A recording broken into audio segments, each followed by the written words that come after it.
Today's play activity is detective game, which comes under the category of language development of preschool students. So this play activity can be shared with preschool teachers or parents who have the children of the age group 2 to 6 years old. The objective of this play activity is to follow clues, to express themselves in a few sentences. For this we need a large group of students. And how we have to play this activity?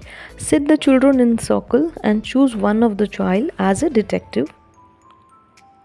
Describe one of the children in the group to the detective. The detective must find out whom you are describing. For example, I am thinking of a girl in a red dress wearing a yellow hair clip. She is wearing a bangle too. Keep giving clues until the detective finds out the child you are describing. Repeat with other children. One variation is possible here. Sit the children in circle on the floor. Make one child go out of the room. Take another child to hide in the room.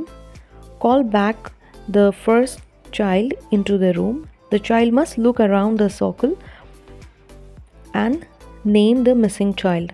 Repeat the activity till as many children as possible have had turn at guessing. Second variation is possible.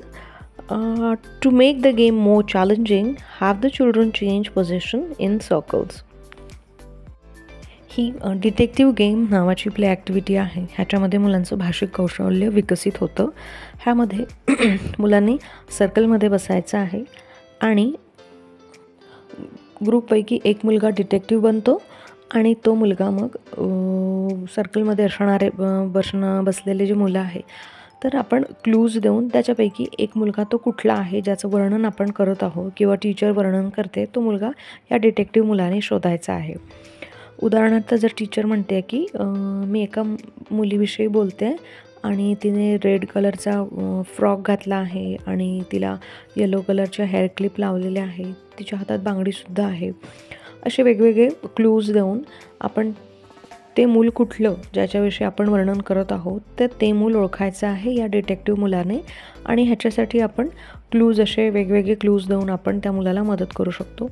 किंवा तुमच्या क्लासमध्ये जे available आहे तसे relevant clues देऊन आपण या डिटेक्टिव्हला मदत करायची आहे जेणेकरून तो ओळखू शकेल. आणि ह्याच्यामध्ये मग 1 बाय 1 आपण वेगवेगळे मुलं कवर करायचे आहे म्हणजे सगळ्या मुलांना चान्स मिळेल डिटेक्टिव्ह बनायचा. अशा पद्धतीने हा गेम खेळायचा आहे. त्यानंतर ह्याच्यामध्ये आणखी एक व्हेरिएशन असं होऊ शकतं की मुलं सगळे सर्कलमध्ये बसलेले आहे. एक मुलगा रूमच्या बाहेर जातो आहे आणि उरलेल्या मुलांपैकी एक मुलगा लपतो आहे आणि मग तो बाहेर असणारा मुलगा आत आल्यावर सर्कलमधला कुठला एक मुलगा कमी झाला आहे तो त्याने ओळखायचा आहे. आणि जोपर्यंत प्रत्येक मुलाला चान्स मिळत नाही तोपर्यंत आपण हा गेम खेळू शकतो. त्यानंतर आणखी एक याच्यामध्ये व्हेरिएशन असं होऊ शकतं की सर्कलमध्ये सगळे मुलं बसले आहे त्याच्यापैकी एक मुलगा बाहेर जातो, रूमच्या बाहेर जाऊन थांबतो आणि उरलेल्या जे मुलं आहे सर्कलमधले त्याच्यामध्ये एक मुलगा त्याची पोझिशन चेंज करतो म्हणजे एका ठिकाणाहून तो दुसऱ्या ठिकाणी कुठेतरी बसायला जातो आणि मग बाहेर असणारा मुलगा आत येऊन तो ओळखतो की कुठल्या मुलाने त्याची जागा बदललेली आहे ते त्याने ओळखायचं आहे. आणि हळूहळू प्रॅक्टिसने मुलांना हा गेम खेळता येतो आणि खूप मजा येते मुलांना खेळायला. आणि रोज मुलं हे वेगवेगळे गेम खेळण्यासाठी उत्सुक असतात, डिमांड करतात की आम्हाला हे खेळायचं आहे आणि मुलांना लक्षात राहतात. परत हे गेम घरी जाऊनसुद्धा मुलं खेळतात.